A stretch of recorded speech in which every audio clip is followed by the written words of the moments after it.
Le Parlement algérien a adopté à l'unanimité le 31 mars 2026 une réforme électorale modifiant 85 dispositions et introduisant de nouveaux articles. Présenté comme technique, le texte réduit l'autonomie de l'autorité nationale indépendante des élections. Le ministre de l'Intérieur a salué l'alignement des députés sur les réformes initiées par le président Abdelmadjid Tebboune. Les nouvelles conditions d'éligibilité imposent un quota de jeunes de moins de 40 ans sur les listes. Le quota des femmes est quant à lui fixé à 1/3 sur les listes. Ces ajustements traduisent un resserrement progressif des leviers de pouvoir autour de la présidence.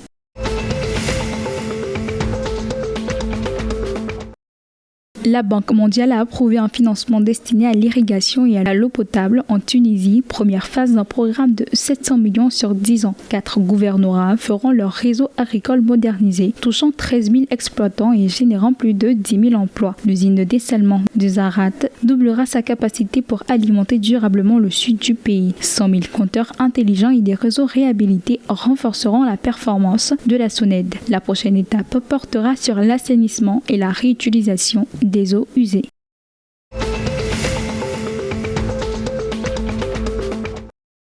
Le ministre de l'Industrie, Khaled Hachem, a réuni le 1er avril 2026 les acteurs du secteur pour discuter des moyens de stimuler les exportations de marbre et de granit. Le gouvernement vise un potentiel de 1 milliard de dollars par an en misant sur l'exploitation des ressources abondantes et la modernisation du cadre réglementaire. Les mesures incluent l'installation de systèmes de pesée pour contrôler les volumes extraits et la légalisation des carrières non autorisées. Un comité consultatif sera créé pour accompagner les réformes et soutenir la compétitivité mondiale. L'objectif est d'accroître la productivité et de positionner l'Égypte comme acteur majeur sur le marché international.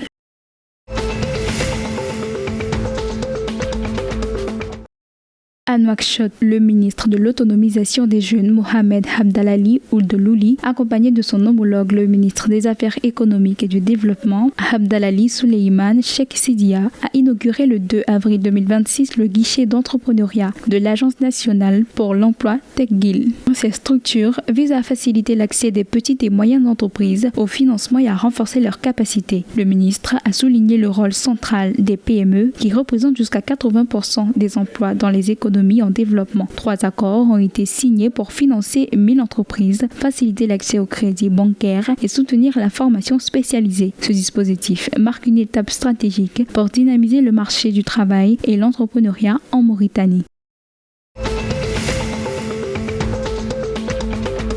La sélection marocaine conserve sa 8e place au dernier classement FIFA avec 1755,87 points. Elle demeure proche des Pays-Bas 7e et du Portugal 5e, confirmant son statut de leader africain. La France prend la tête du classement mondial devant l'Espagne et l'Argentine. Le Sénégal recule à la 4e place, tandis que la Côte d'Ivoire 34e et la Tunisie 44e progressent. Ce maintien illustre la régularité du Maroc dans le concert des grandes nations du football.